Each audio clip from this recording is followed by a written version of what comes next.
wabarakatuh dan selamat siang untuk Anda semua pendengar setia Radio Markas.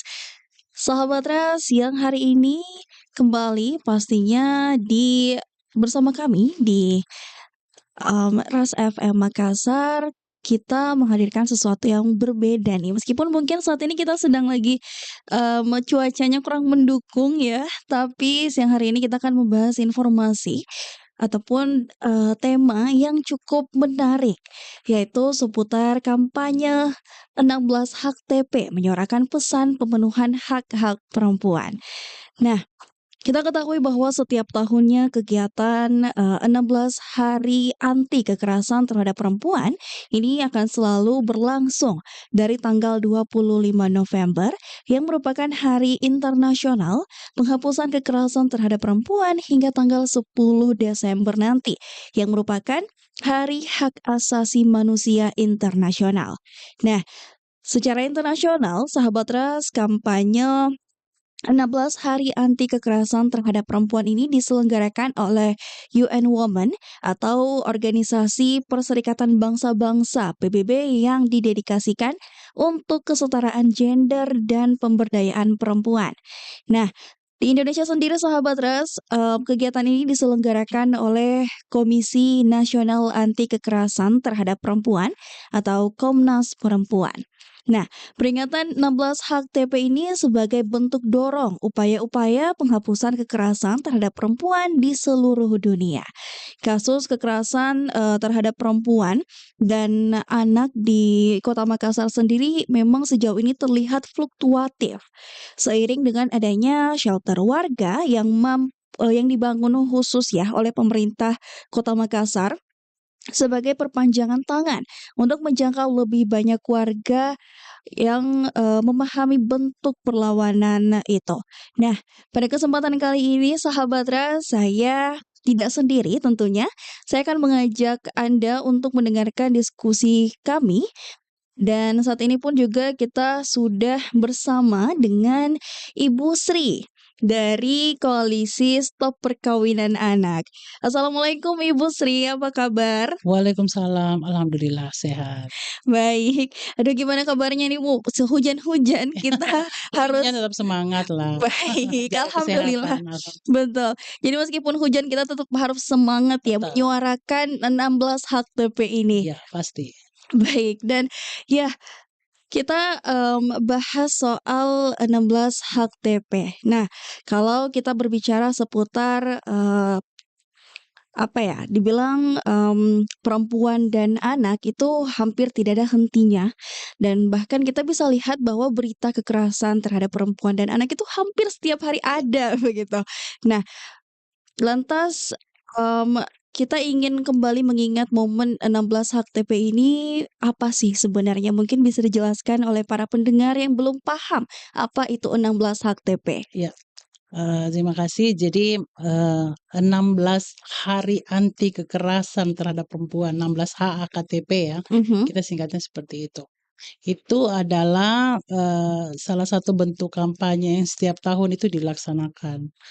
Kenapa menyebut 16 hari? Karena jadi 16 hari itu tadi saya kira sudah disebutkan, terhitung mulai tanggal 25 November Mhm. sampai 10 Desember. Tanggal 25 November itu sebagai diperingati setiap tahunnya sebagai Hari Anti Kekerasan Terhadap Perempuan Internasional gitu ya. Jadi kenapa memilih 16 hari? Karena rentang waktu dari tanggal 25 November sampai tanggal 10 Desember itu 16 hari itu kebetulan banyak sekali hari-hari peringatan apa ya, kemanusiaan lah ya, Mhm. rentang waktu itu. Misalnya ada hari AIDS gitu-gitu kalau tidak salah tanggal 3 Desember, kemudian ada hari buruh bukan, hari apa itu 25 November, kemudian tanggal 3 itu ada hari AIDS, ada hari anti perbudakan gitu, Mhm. sampai kemudian berakhir di tanggal 10 Desember sebagai diperingati sebagai hari HAM. Nah, rentang waktu itu jadi ini kampanye 16 hari ini ingin mengingatkan kita bahwa Jadi secara simbolis sebenarnya orang mengatakan bahwa, kekerasan terhadap perempuan itu adalah juga bagian dari hak asasi manusia. Mhm. Makanya kampanyenya itu mulai dari hari anti kekerasan sampai hari HAM gitu. Jadi Baik. kekerasan terhadap perempuan itu adalah bagian dari kekerasan terhadap, hak asasi manusia juga karena, hak perempuan itu hak asasi manusia juga Mhm, gitu kan, betul. sama saja dengan yang lain gitu ya. Jadi, dan rentang waktu 16 hari itu saya kira itu dirasa, meskipun tidak maksimal tapi cukuplah untuk dilakukan pengorganisasian misalnya ya. Jadi Mhm. 16 hari itu, dalam 16 hari itu kita coba melakukan, membangun sinergitas dengan semua stakeholder, dengan pemerintah, dengan, aktivis, dengan siapapun. Kita berpikir bahwa, dalam waktu 16 hari itu kemudian ya cukuplah kita kira-kira apa nih yang mau kita lakukan, untuk meredam ini. Mhm. Kalau tidak bisa dikasih zero ya paling tidak Berkurang. diminimalkan ya, Mhm. berkuranglah itu. Karena terus terang, kasus kekerasan terhadap perempuan dan anak ini, ya tadi disampaikan memang itu, meningkat. Betul. Informasi dari, Polrestabes bahkan untuk tahun ini itu untuk unit PPA, Pelayanan Mhm. Perempuan dan Anak ini sudah menerima 1.000 1000. laporan kurang lebih untuk tahun ini. Itu kan, luar biasa loh. Betul. Miris kan ini, ternyata ini bukannya bukannya semakin banyak orang yang bekerja untuk isu anti kekerasan ini, tapi, eee, tidak kemudian, membuat, kekerasan ini menjadi berhenti gitu. Mhm. Ternyata ternyata, apa namanya, Malah semakin meningkat. justru semakin meningkat dan, bukan bukan hanya itu ya, jadi bukan hanya peningkatan jumlah, modusnya juga berkembang semakin canggih gitu kan, Mhm. terutama soal, teknologi. Ini Betul. teknologi kan ini kan makin canggih dan ternyata itu jadi tantangan tersendiri karena banyak sekali kasus-kasus kekerasan juga melalui online gitu. Jadi Mhm. ya luar biasa tantangan kita untuk ke depan dalam, penanganan kasus ini saya kira memang, kita tidak bisa kerja sendiri. Makanya butuh Betul. waktu, butuh sinergi dengan semua stakeholder untuk kita sama-samalah, ayo kita kita minimalkan ini apa yang bisa kita Tindakan lakukan kekerasan masing-masing. ini. Iya. Betul. Nah, kalau boleh tahu Bu Sri ini sejak kapan sih, dilakukan gerakan kampanye 16 HKTP ini dan tujuan akhirnya ataupun tujuan yang ingin dicapai dari 16 HKTP ini pastinya selain dari mengurangi atau bahkan zero kekerasan terhadap anak dan perempuan itu apa? Ya, kalau Komnas Perempuan sendiri itu kalau tidak seingat saya itu sejak tahun 2001 kurang lebih ya tahun 2000-an gitu Oh, ya, jadi masih awal-awal tahun 2000-an gitu kan. terbilang baru ya? Iya untuk kampanye 16 harinya ya, untuk Mhm. kampanye 16 harinya, itu seingat saya itu sejak tahun Komnas Perempuan, tapi kan secara secara, internasional itu sudah lama ya di apa namanya, dikampanyekan. Nah, iya, pasti tujuan akhir dari kampanye ini, yang tadi saya bilang bahwa kita ingin mendorong semua orang, semua stakeholder, bagaimana kemudian kita kita berpikir upaya apa yang bisa kita lakukan masing-masing untuk, isu ini, Mhm. gitu ya. Jadi, saya kira semua orang misalnya pemerintah punya kebijakan apa sih untuk menekan angka ini, gitu kan. Mhm. Kemudian, kalau pemerintah kan banyak sekali, mereka punya, Dinas Pemberdayaan Perempuan itu mereka punya, orang sampai di tingkat bawah yang mereka sebut dengan shelter warga ya. Mhm. Jadi shelter warga ini kemudian bekerja untuk isu-isu anti kekerasan ini. Jadi orang bisa melapor ke situ, shelter warga bisa memediasi kalau misalnya Mhm. ada masalah di lingkungan mereka atau di kelurahan kalau shelter warga itu setahu saya itu di tingkat kelurahan. Jadi pemerintah bisa bikin kebijakan apa untuk itu, lalu kemudian teman-teman aktivis bisa bikin gerakan apa untuk mendorong itu. Jadi saya kira kalau kita bertanya tujuan akhirnya kita ingin tidak ada lagi lah kekerasan terhadap perempuan dan anak ya. Betul. Iya, Pasti melalui itu kampanye harapan ini kita kita ya. ingatkan semua orang. Betul, Iya. pasti itu harapan kita di Iya akhirnya begitu, tidak ada kekerasan terhadap anak dan perempuan. iya Tapi setelah kita tadi bahas berbincang di awal, disebutkan juga bahwa laporan dari Polres Unit PPA sendiri mengatakan ada 1000 di tahun iya, ini. itu tingginya, angka laporan ya. tingginya Mhm, angka laporan. Menurut saya juga itu, salah satu hasil dari kampanye itu. Artinya orang sudah tahu, betul. masyarakat jadi perempuan perempuan jadi tahu, saya ini mengalami kekerasan, saya harus kalau mungkin, Mhm, dulu orang mengalami kekerasan tidak tahu, saya ini kekerasan atau bukan gitu yang saya betul alami. betul. Lalu kalaupun saya misalnya tahu kalau saya ini mengalami kekerasan, saya tidak tahu mau ke mana gitu kan. Mhm, Nah, saya kira, salah satu, tingginya angka yang muncul ini kan, ini kan jadinya banyak yang berani untuk speak up, betul. bahwa saya mengalami dan saya harus melapor, saya harus memberikan sanksi kepada pelaku gitu kan. Mhm, Iya, jadi orang kemudian, melihat bahwa memang tidak tidak kita tidak bisa main-main dengan, betul. kita tidak boleh, ya, jangankan kekerasan secara fisik ya, verbal itu kan banyak sekali ya dan Mhm, itu kadang-kadang yang tidak disadari. iya Kita betul. apa namanya, orang, kita taruhlah begini, ada, suami yang mengatakan, "Ah, dasar kau itu istri ya, apa," gitu kan.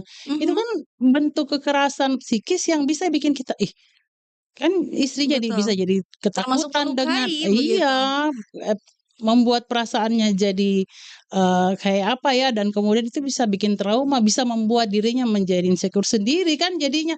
Jadi, Mhm, si istri ini kemudian merasa, "Apakah memang saya seperti itu?" Dia jadi rendah diri, apa segala macam gitu kan. mhm. Ya dampaknya kan bisa seperti itu. Betul. Nah, tadi kita bilang soal kekerasan verbal. Nah, tapi kalau berbicara soal kekerasan verbal ini mirisnya malah terjadi di lingkungan sekitar, bahkan dalam lingkup keluarga. Iya. Nah, tapi banyak ya orang di luar sana menganggap ya kekerasan verbal, ih bercanda Jaki, tidak serius Iya, gitu kalau saya tidak tadi. suka Nah, gitu kan, kalau saya bikin sakit hati gara-gara kau betul. bilang begitu, Nah, tapi kan logikanya kita harusnya berpikir seperti itu ya. iya. Cuman kan banyak ya pelaku di luar sana yang, "Ih, bercanda Jaki, tidak Ji." Nah, untuk para korban nih yang mengalami kekerasan verbal, itu kan pastinya ada tingkatan-tingkatan dong ya, tanpa maksudnya tidak, asal melapor begitu. Apa sih yang harus dilakukan oleh orang-orang yang mengalami kekerasan verbal ini? Iya, jadi, kalau kalau seseorang mengalami kekerasan apapun bentuknya, ya, Mhm, kekerasan itu kan macam-macam ya, ada kekerasan fisik, fisik ya pasti jelas ya, mengenai badan gitu kan. mhm, Kekerasan psikis, itu verbal itu juga psikis kan jatuh-jatuhnya ke menyakiti psikis, kemudian ada yang namanya kekerasan ekonomi, penelantaran misalnya, mhm, tidak dinafkahi gitu kan, itu kekerasan ekonomi, kemudian, kekerasan seksual. Jadi kalau kita bicara kekerasan itu, macam-macam ya. Jadi, apa bentuk kekerasan yang dilakukan yang dialami oleh perempuan kan mestinya disampaikan, gitu kan. Memang kalau kekerasan verbal kadang-kadang orang merasa, "Ah, bukan ji kekerasan itu kan." betul. Heeh. Iya. "Ah, tidak ji," ya dianggap sesuatu yang biasa lah gitu Mhm, kan. bahkan Padahal jadikan sebenarnya kita misalnya sakit tidak bisa hati terima, gitu. kalau kita sakit hati ya kita nggak bisa terima. Nah, memang ini agak susah kalau kita bicara soal laporan, pembuktian dari sisi hukum gitu Mhm, kan. Ini memang memang, saya kira ini jadi satu, PR mungkin buat kita bagaimana karena memang tidak gampang kalau kita sudah sampai di proses hukum kemudian membutuhkan kekerasan, verbal ini memang agak agak susah ya. Tapi mhm, bukan berarti kemudian karena susah diproses lalu kita bilang, "Ya sudahlah, nggak usah dianggap kekerasan," itu tidak bisa juga, kan iya karena betul. banyak faktanya, banyak sekali kemudian korban yang merasa bahwa, eee, iya itu betul-betul kekerasan gitu, bikin saya jadi trauma, saya takut ketemu itu orang, jangan sampai kalau saya ketemu kemudian dia bilang lagi begitu gitu kan, Mhm, saya takut berhadapan dengan dia, itu kan trauma, itu bahaya yang begituan. mhm, betul, Iya, membuat orang jadi kayak tidak berani untuk iya, tampil begitu. orang jadi tidak percaya diri gitu kan. Mhm, betul. Iya, Tapi kalau mengingat maraknya tingkat kekerasan ya, di luar dari, bagaimana kita berjuang untuk menurunkan angka kekerasan ini, apa sih sebenarnya yang jadi penyebab utama itu apa begitu? Karena kan kekerasan. apa yang menjadi penyebab utama kekerasan terhadap perempuan, baik itu yang dewasa ataupun anak-anak? Karena kan kalau misalkan mungkin kita melihat bahwa mungkin bukan dari orang tua ya, tapi dari lingkungan sosial si anak ataupun perempuan ini. Kayak ya semuanya normal, tapi ternyata dia menjadi korban kekerasan itu sendiri begitu. Iya, jadi, kalau kita bicara tentang penyebab kekerasan saya kira beragam ya, Mhm, eee, ya Tapi paling tidak, satu hal yang, bikin, kekerasan ini menjadi besar itu menurut saya adalah mungkin ada relasi kuasa yang tidak seimbang gitu. Misalnya orang tua ke anak gitu kan, atau dari majikan ke karyawannya, dari bos ke karyawannya gitu. Itu kan Mhm, seperti itu, dari dosen ke mahasiswanya itu ada juga kan kejadian-kejadian seperti betul. itu. Jadi, dari laki-laki kepada perempuan gitu, laki-lakinya merasa lebih kuat dibanding perempuannya, kemudian dia Mhm, melakukan itu. Jadi, lebih ke soal itu sih menurut saya selain hal-hal lain misalnya, apa namanya, soal relasi kuasa tadi itu yang menurut saya mendominasi. Karena, ketika orang sudah merasa, "Saya lebih dari kamu," gitu mhm, kan, "saya bisa berbuat apa saja," gitu. Orang mhm, tua ke anak, "Kamu kan anakku," gitu kan, mhm. "Saya bisa berbuat apa saja sama kamu," gitu kan, dari bapak ke anak misalnya, atau dari ibu ke anak, kan ada juga seperti jadi ini soal relasi kuasa yang tidak seimbang, dari suami kepada istri gitu kan. Menurut saya sih ketika orang merasa dirinya lebih daripada yang lain, gitu Mhm, ya, orang merasa lebih daripada yang lain, kita pasti akan, berpikir untuk, kita bebas melakukan apa saja, mhm, tanpa peduli ini orang kekerasan atau seperti apa. Nah, selain itu saya kira banyak hal lain, kalau misalnya kita bicara tentang, apa namanya, KDRT contoh mhm, ya, kekerasan dalam rumah tangga ini kan paling banyak nih, ya. betul, iya. Tapi bukan hanya itu loh, kekerasan dalam pacaran juga itu banyak sekali terjadi kan Mhm, iya, cuma ini yang paling bahaya nih, paling rawan karena orang tidak tahu, kadang-kadang perempuannya tidak tahu. itu Iya, juga atas nama kekerasan atas gitu. nama cinta gitu kan, Betul, posesif luar biasa menurut saya itu kekerasan. mhm. Iya, artinya saya jadi tidak bebas ke mana-mana, sedikit-sedikit, "Kau sama siapa? Ini Nah, main ke mana?" Apa betul. segala macam. Secara tidak Saya kan jadi langsung ya. tidak bebas, saya jadi tidak tenang sedikit-sedikit gitu kan. Jadi Mhm, Itu kekerasan dalam pacaran, kemudian kekerasan dalam rumah tangga. Kalau kekerasan dalam rumah tangga saya kira banyak kita lihat contoh ya, dan itu sangat jelas. Yang kadang-kadang abu-abu itu kekerasan dalam pacaran gitu, dan tidak disadari gitu, tidak mhm, disadari oleh perempuannya bahwa dia mengalami kekerasan. betul. Karena seringkali orang bilang yang namanya kekerasan itu kalau misalnya kekerasan seksual yang Atau jelas-jelas dipukul. dipukul gitu kan. Mhm. Itu sudah pasti gitu padahal sebenarnya kan kalau kita bicara kekerasan itu tidak seperti itu. Baik. Nah, tapi kalau ngomong-ngomong ya, tadi kan kita bahas banyak sekali tindak jenis bentuk kekerasan, baik itu dari KDRT, bahkan kekerasan dalam hubungan sesimpel pacaran begitu.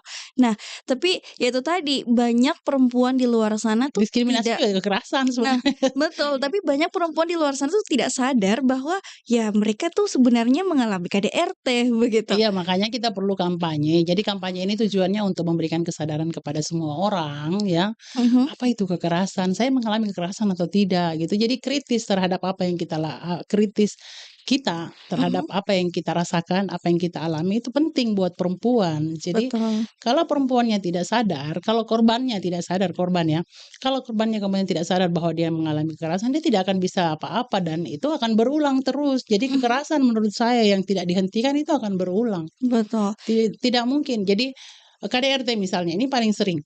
Eee, Kalau korban, dalam hal ini kan yang kebanyakan yang mengalami, jadi korban itu kan istri ya.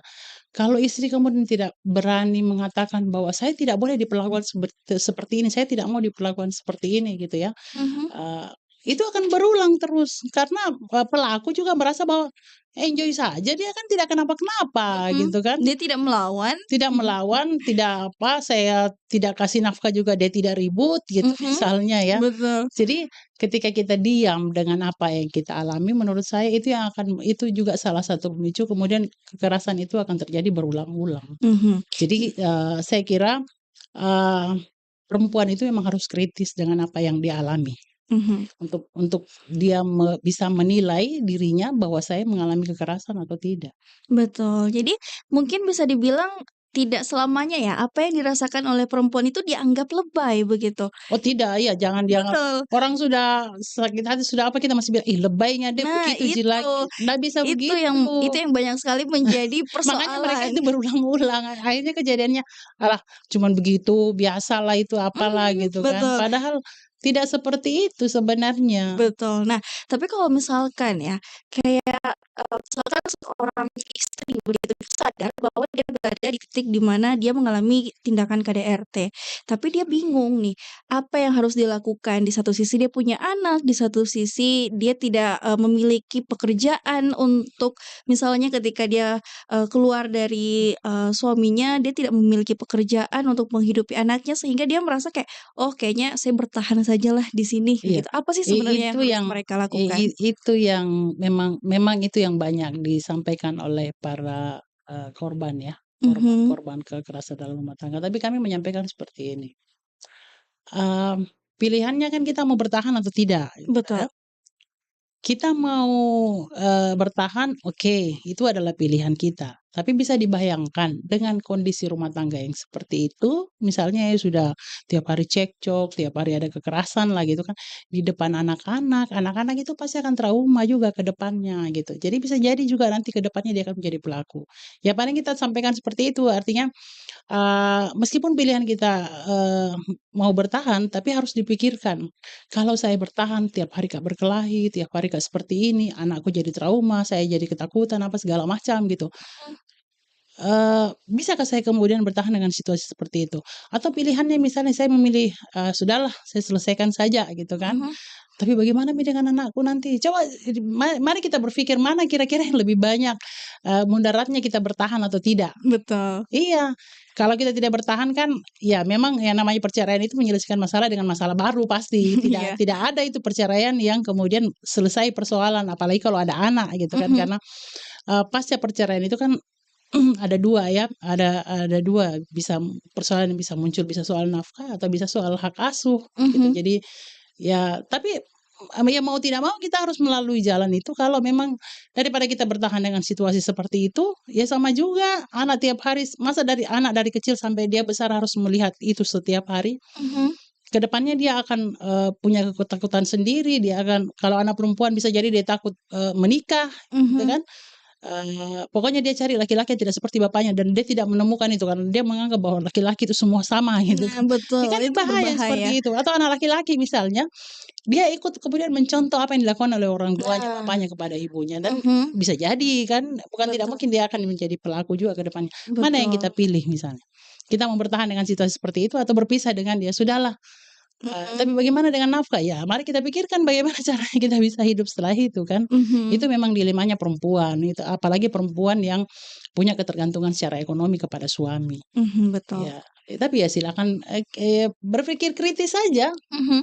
mau Jadi bertahan dengan situasi yang ada atau memilih pergi dengan situasi yang baru nanti akan muncul. betul. Jadi memang kembali ya, bagaimana kita memikirkan dan memilih secara matang begitu, apa yang harus kita ambil. Iya, Nah, tapi kalau kan anak itu pasti pasti akan bersoal. pasti, Iya, karena kan dia pasti akan berpikir, kenapa orang tuaku seperti ini? Saya mhm, harus ke mana? Saya ikut mama atau ikut bapak?" Gitu, itu betul. pasti. Apalagi kalau sudah membandingkan keluarganya dengan keluarga orang Belum lagi lain. kalau sudah pisah ya, ikut misalnya ikut ibu, ibunya menikah, ikut bapak, bapaknya menikah lagi gitu kan. Nah, Jadi, punya keluarga baru yang belum tentu, senyaman dengan keluarga dia. Jadi banyak banyak persoalan yang memang bisa jadi ya, banyak persoalan yang itu memang, ya perceraian itu memang tidak itu yang saya bilang tadi menyelesaikan masalah dengan masalah baru pasti. betul, Masalah rumah tangga iya selesai dengan perceraian, tapi kan banyak persoalan baru di belakangnya mhm, dan jauh betul, lebih besar gitu. betul Tapi sekali. kalau saya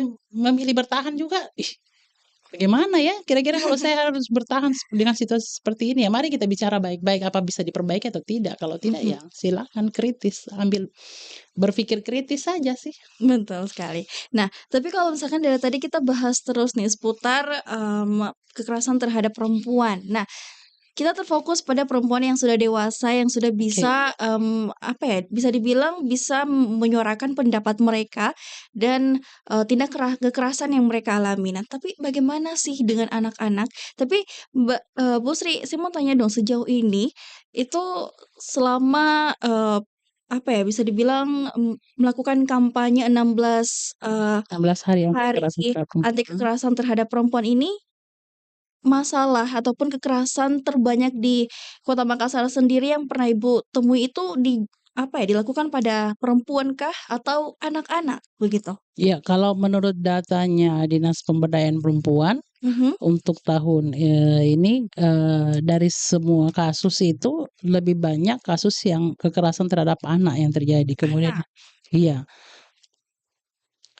yang paling Jadi tinggi itu kasus kekerasan terhadap anak. Kalau kalau kasus kekerasan terhadap anak itu kan macam-macam ya. Ya itu mhm, tadi sama sebenarnya, bicara tentang kasus kekerasan itu hampir semua juga menimpa anak, fisik ya, psikis, mhm, di-bullying itu kan, juga menjadi eee, tindak iya kekerasan. itu bentuk kekerasan yang yang parah itu kan, kekerasan bullying itu kan bisa bisa mengakibatkan kekerasan fisik, bisa juga Mhm, psikisnya yang kena kan, jadi macam-macam ya, kekerasan seksual. betul.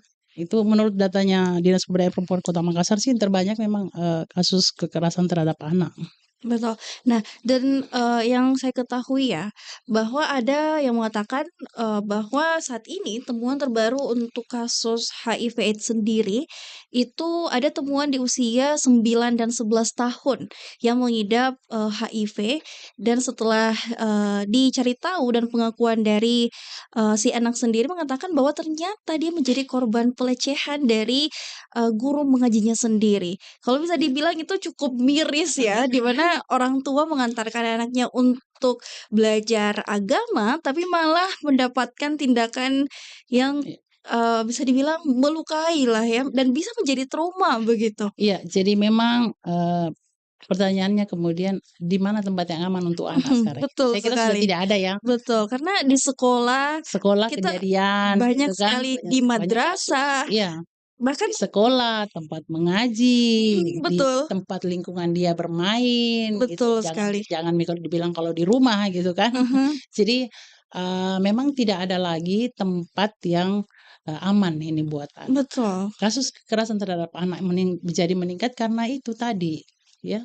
Jadi, pertama tidak ada tempat, dia mau ke mana, Mhm, gitu kan, dia mau ke mana. Kemudian yang kedua bahwa, ya, ini para pelaku ini selalu menganggap bahwa, tidak akan ketahuan, anak ini tidak berani bicara kan. mhm, betul. Iya, kasih saja situ, gula-gula misalnya Mhm, kalau atau anak bahkan balita ya. ancaman. Iya, kasih saja gula-gula gitu, dia tidak akan bicara dan dia tidak mengerti, anak ini kan tidak mengerti. Mhm, Makanya, kita juga sebagai, orang tua atau orang terdekat dengan anak mestinya, peka dengan, apa yang terjadi dengan si anak. Kasus kekerasan seksual itu kadang-kadang ya, kasus kekerasan seksual terhadap anak itu kadang-kadang kita kan tidak tahu bilang ini anak habis mengalami kejadian gitu kan. mhm, Tapi kemudian terjadi perubahan sikap, terjadi mhm, anak yang tadinya riang gitu tiba-tiba diam saja gitu, sehari-harinya, menangis, sehari-harinya tidak berani ke mana-mana gitu. mhm, Nah ketika ada perubahan seperti itu, mestinya kita tanggap,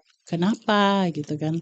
Karena, hampir semua kasus kekerasan terhadap perempuan itu terhadap anak itu kasus kekerasan seksual terutama, kita ndak orang tua atau orang terdekat dia itu tidak ada yang tahu kalau nanti misalnya si anak merasa sakit mhm, ketika buang air kecil gitu kan, mhm, itu baru dilihat, "Ih, kenapa ini?" Belum belum sampai ke situ kan, baru mhm, dibawa ke dokter, baru dokter tahu, "Oh ini habis habis sudah mengalami kekerasan," gitu. Kan baru kita tahu, beda mungkin betul, kalau orang orang dewasa ya. Kalau anak itu kita tidak tahu dia harus mengalami kekerasan seksual. betul. Jadi Kalau memang kita tidak peka dengan perubahan sikapnya. baik, jadi memang agak sedikit ini ya, kritikal ya, terhadap Iya, kekerasan terhadap anak, apalagi kalau misalkan tidak sampai, apa ya, bisa dibilang kekerasan terhadap anak ini baru diketahui ketika si anak ini sudah mulai sakit, iya, begitu. jadi ya Ketika itu tadi ya, kalau kita tidak tanggap dengan perubahan dia baik secara mhm, fisik maupun misalnya emosionalnya tiba-tiba, kenapa jadi suka marah, mhm, kenapa jadi begini kan. Kalau kita tidak tanggap dengan perubahan itu, kita tidak akan tahu, anak ini tidak bisa bicara, "Saya habis diapain sama omku, diapain sama tetangga," gitu kan, "saya habis diapain sama bapak," gitu. mhm, Kadang-kadang malah sudah hamil baru ketahuan gitu kan, ternyata sudah kejadian berapa berapa tahun gitu kan. Kan banyak kasus-kasus seperti itu ya. betul, Jadi, eee untuk kasus kekerasan terhadap anak ini memang, ini menjadi perhatian besar karena, eee, ini juga makin meningkat ya, bullying itu terutama di betul, sekolah-sekolah bully. kadang-kadang anak-anak bercanda sih, katanya sih bercanda, tapi Katanya kan kemudian, bercanda ketika kalau kita lihat di media itu ada yang sampai meninggal gitu kan, betul, gara-gara dimain-mainin, ada dimain-mainin karena ulang tahun apa segala macam, kemudian, bangkunya fatal iya ditabraklah, dikasih iya. surprise sampai syoklah, Sampai ya itu tadi, memang kekerasan terhadap anak ini kita mesti, orang tua orang dewasa lah ya, yang harus orang lebih dewasa yang ada di peka. sekitar si anak itu mestinya, peka dengan, eee, situasi yang dihadapi oleh anak. Pokoknya kalau ada anak yang tiba-tiba, "Kenapa ya dia itu sekarang jadi seperti ini?" Mhm. Nah, coba tanya-tanya. Harus cari tahu ya. Iya Jadi artinya orang dewasa di sekitarnya harus lebih aktif iya begitu dan lebih banyak mungkin lebih banyak bercerita dengan anak itu juga menjadi salah satu hal yang penting untuk orang tua. Karena kan kita tahu ya sekarang orang tua kalau misalkan anaknya menangis, anaknya merajuk ya kasih HP selesai. Kasih HP ditinggal nah selesai. itu jadi mengurangi kepekaan menurut saya. Betul. Jadi, Jadi ya sudahlah, ini, gitu kan, HP. mhm, Tapi kita tahu, kenapa ya ini? Tidak ada pertanyaan, kenapa Ki Nak?" Gitu toh. mhm. Pokoknya, mendiamkan si anak gitu, bikin anak menurut kita bikin anak menjadi nyaman dengan main Padahal handphone, padahal nyatanya sebenarnya tidak seperti itu. betul. Jadi memberikan mereka ruang untuk lebih menyendiri begitu. Iya, justru itu akan makin si anak ini akan makin tenggelam dengan apa yang dia alami gitu, Mhm. makin merasa Makin sendirian, dipendam. makin dipendam. Akhirnya kan bukan hanya kekerasan fisik yang dia dapat. Betul. Nah, tapi informasi ya yang saya dapat dari laman website Bapenda Kota Makassar itu memang mengatakan kalau, di bulan Juli, tepatnya di 17 Juli 2023 sendiri itu sudah ada sebanyak 296 kasus kekerasan terhadap perempuan dan juga terhadap anak.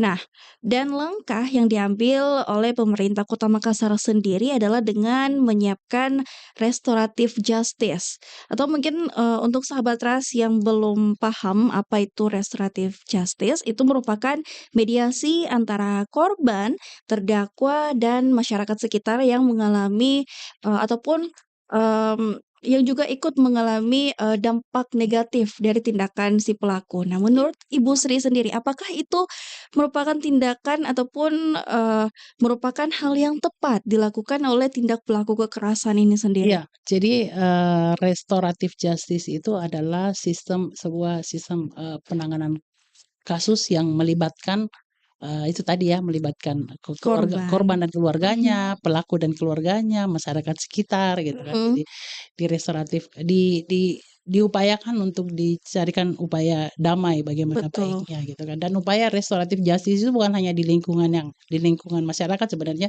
itu juga berlaku di kepolisian. Mhm, Ya, misalnya ada laporan masuk, ada si anak dilaporkan, kemudian itu bisa proses dengan proses restoratif itu bisa diselesaikan.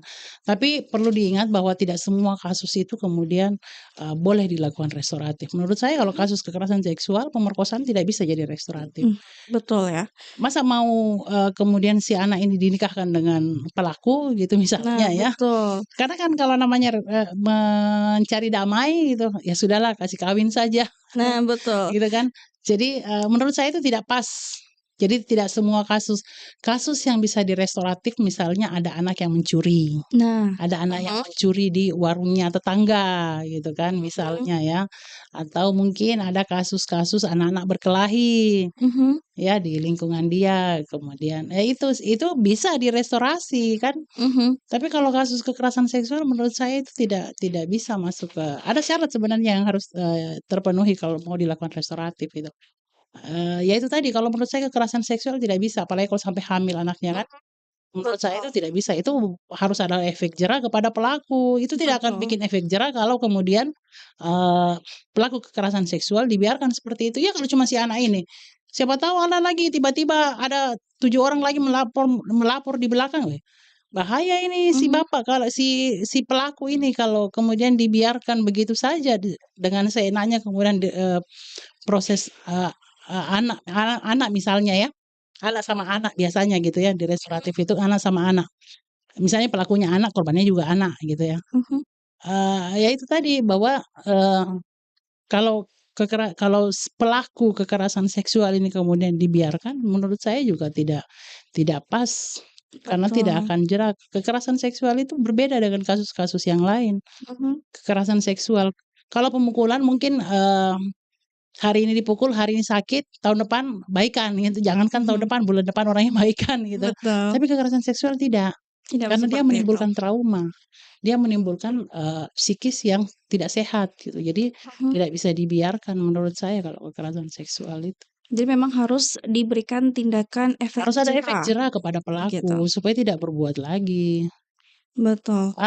Anak, usia anak yang melakukan pemerkosaan kepada temannya yang juga sama-sama anak, kemudian didamaikan dengan dinikahkan. Pertama sudah pernikahan dini salah, Mhm. kemudian yang kedua ini anak dinikahkan, si perempuan dinikahkan dengan si laki-laki yang sudah memaksa dia, Mhm. ya, sudah memaksa dia melakukan, hubungan seperti itu, mungkin dia dipukul waktu itu, mungkin dia apa, kan dia takut sama ini pelaku. Mhm. Dia pasti akan takut karena waktu kejadian itu dia dipaksa, diancam apa segala macam, "Awas loh kalau kau tidak mau, awas loh kalau kau bilang," gitu kan. Mhm. Dia kan pasti punya ketakutan dengan si pelaku. Masa kemudian dinikahkan, dia akan sehari-hari ketemu dengan si pelaku itu, kapan traumanya bisa hilang? Betul. Iya, jadi, menurut saya, tidak semua kasus bisa dilakukan restoratif. Betul sekali. Nah, tapi ngomong-ngomong ya soal anak yang dinikahkan begitu. Kemarin pun juga kita sempat heboh ya soal, di beberapa wilayah di Indonesia itu banyaknya, laporan untuk, pernikahan dini begitu. Iya. Nah, itu menurut Bu Sir sendiri bagaimana sih? Di Nah, mana ini yang fenomena dikampanyekan oleh, koalisi Stop Kawin Anak. betul. Berhentilah menikahkan anak-anak di bawah umur Betul, di mana itu. itu juga menjadi salah satu budaya sebenarnya di Indonesia, di mana Iya, ketika, orang tuanya lagi panen, lagi banyak uangnya, kemudian juga tahu anaknya ini sudah punya pacar, ya dinikahkanlah, iya, begitu. jadi, mungkin di beberapa kasus anak-anak kemudian dinikahkan karena dia hamil duluan gitu Mhm, kan, ada. Tapi, itu tidak seberapa kasus dibanding kadang-kadang orang tua karena anaknya sering baku bawa, "Eh, Dedek kok baku bawa terus, kawin kok mhm, Dek," gitu kan. ah Menurut saya menurut saya orang tua mungkin mau melepaskan tanggung jawab ya, "Sudahlah daripada saya stres tiap hari," gitu kan, "ada mhm, yang lamar, kasih kawin saja," gitu kan. begitu, Jadi padahal kan mestinya masih tanggung jawab dia untuk mhm, mengingatkan si anak ini, "Jangan seperti itu," gitu, "perbaiki perbaiki pergaulannya, perbaiki sikap," apa segala jadi masih ada upaya untuk memperbaiki, bukan kemudian, ya sudah nikahkan saja. betul, Jadi banyak kasus yang memang, hanya karena persoalan, itu tadi ya, malu karena anaknya selalu sama-sama, ada juga memang karena, orang tua mungkin karena, lagi itu tadi, mungkin lagi panen, lagi banyak uang gitu kan. mhm. Jadi ini yang lagi dikampanyekan oleh koalisi Stop Kawin Anak. Jadi, sudahlah berhentilah, untuk menikahkan. Kalau di Kota Makassar ini sudah ada beberapa kasus yang diselesaikan oleh sekretariat keluarga, sudah ada undangan, sudah mau menikah, tapi kemudian diancam-ancam imamnya, bukan diancam sih sebenarnya, diingatkan imamnya untuk tidak Betul, menikahkan itu, dan mhm. ternyata tidak jadi menikah. Sudah ada beberapa kasus seperti itu karena jadi usia perkawinan anak sekarang kan di undang-undang perkawinan yang, di perubahan itu kan 19 tahun baru boleh Mhm, menikah, jadi di bawah itu nah, eee, kenapa kemudian, perkawinan anak ini, kita kampanyekan untuk tidak dilakukan karena, pernikahan, pernikahan di bawah usia ini menimbulkan banyak persoalan. Pertama, si anak ini pasti tidak siap secara mental untuk menjadi, mhm, bapak atau ibu. Pasti mhm, tidak siap secara betul, mental. Tidak siap secara mental, tidak siap secara fisik, ya. mhm, Kira-kira perempuannya dengan usia 16 sudah siap, hamil? Belum tentu, belum, belum kan, belum sempurna. belum, Belum sempurna, fisiknya untuk kemudian menjadi seorang perempuan hamil, melahirkan, menyusui. mhm, Jadi justru akan menimbulkan justru akan dari sisi kesehatan itu berbahaya buat anak gitu, dan anak dari pendidikan juga terancam. Anak perempuan kalau sudah menikah itu kan tidak boleh sekolah, kalau anak laki-laki mungkin masih bisa sembunyikan, mhm, kan tidak betul, mengaku bahwa dia sudah menikah jadi dia boleh sekolah, tapi kalau anak perempuan tidak mungkin dia bisa sembunyikan itu kan, mhm, apalagi betul, kalau dia sudah hamil, dan dia pasti akan putus sekolah. betul sekali, Iya, jadi, menikahkan anak di bawah usia itu sebenarnya jauh lebih banyak, mudaratnya lah. Betul ya. Iya, karena, eee, satu lagi pernikahan di bawah usia itu kan pasti tidak punya buku nikah. Mhm. Karena Artinya kan ini dari negara pun juga tidak negara tidak mengizinkan. mengakui itu karena dilarang gitu kan. Jadi pasti tidak ada buku nikahnya, tidak tercatat secara hukum gitu kan. Mhm, Secara agama mungkin dia sah karena ada walinya apa segala macam toh. mhm, Tapi secara hukum negara kan tidak sah, tidak ada buku nikah. Nah, kalau tidak ada buku nikah, maka anak yang lahir dari pernikahan, di bawah tangan seperti itu hanya punya hubungan hukum dengan ibunya, dengan bapak tidak. mhm. Jadi kalau misalnya bapaknya orang kaya tiba-tiba, punya warisan, si anak tidak bisa dapat gitu, karena Nah, dia tidak betul punya garis, dengan, bapak, dia hanya punya betul. garis dengan ibu. Jadi memang kasihan juga ya, Kasihan bukan sekali. cuman dari sisi si ibu ataupun yang menjadi istri ini ketika menikah di usia muda, tapi anak pun Anak yang ketika akan lahir dilahirkan nanti itu mhm, juga, tidak dianggap sah oleh negara. tidak dianggap sah, dia juga kalau sehat gitu kan, karena Betul tempatnya juga belum matang secara kesehatan juga belum matang betul, belum matang secara mhm, maksimal untuk kemudian bisa belum ya diperbolehkan iya, begitu. Nah, reproduksinya belum siap untuk itu. betul sekali. Nah, Ibu Sri mengkampanyekan dan juga menyuarakan pemenuhan hak-hak perempuan dan juga anak ya. Ada tidak ya yang, Bu Sri itu, eee, apa ya, memberikan, eee, atau bisa dibilang membantu penyelesaian kasus misalnya kayak ada satu korban misalnya yang melapor kemudian kasusnya dibantu hingga benar-benar selesai, pernah tidak? Iya, saya kira teman-teman banyak menangani kasus seperti itu. Shelter warga misalnya atau teman-teman di, bantuan hukum, Mhm, saya kira, pernah menangani kasus-kasus seperti itu. Yang tadi saya bilang pernikahan anak yang sudah direncanakan dengan matang oleh orang tua lalu kemudian tidak jadi menikah. Ya mhm, terlepas dari orang tuanya ngamuk atau seperti apa gitu kan, tapi yang pasti tidak jadi menikah, mhm, gitu. Tapi memang ada persoalan karena ada kasus tidak jadi menikah di sini dipindahkan ke tempat lain gitu, yang penting menikah gitu kan.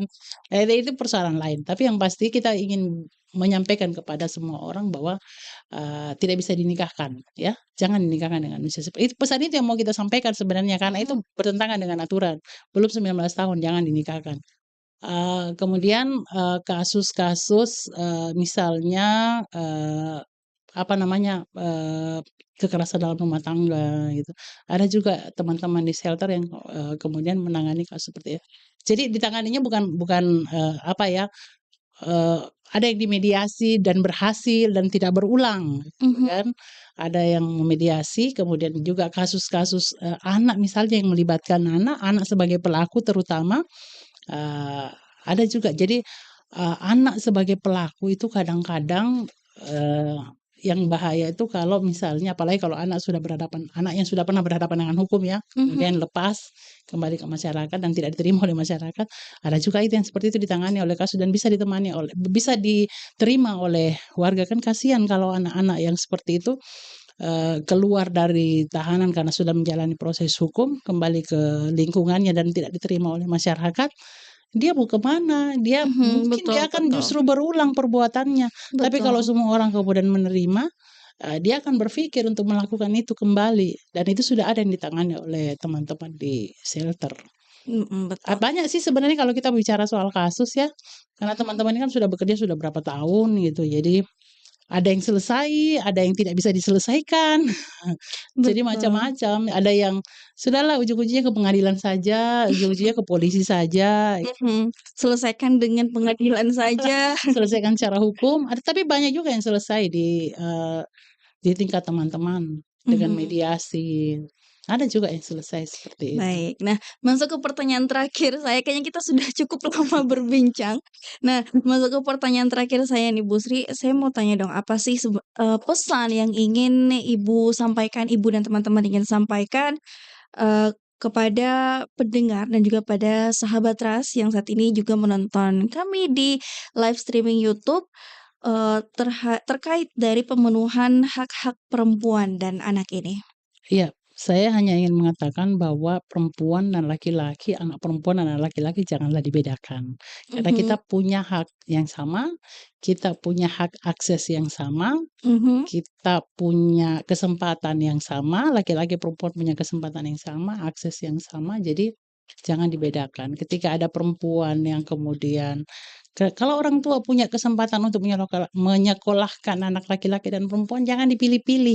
Mhm Yang laki-laki saja, yang perempuan toh juga akan, menikah, laki-laki mhm. juga kan akan menikah.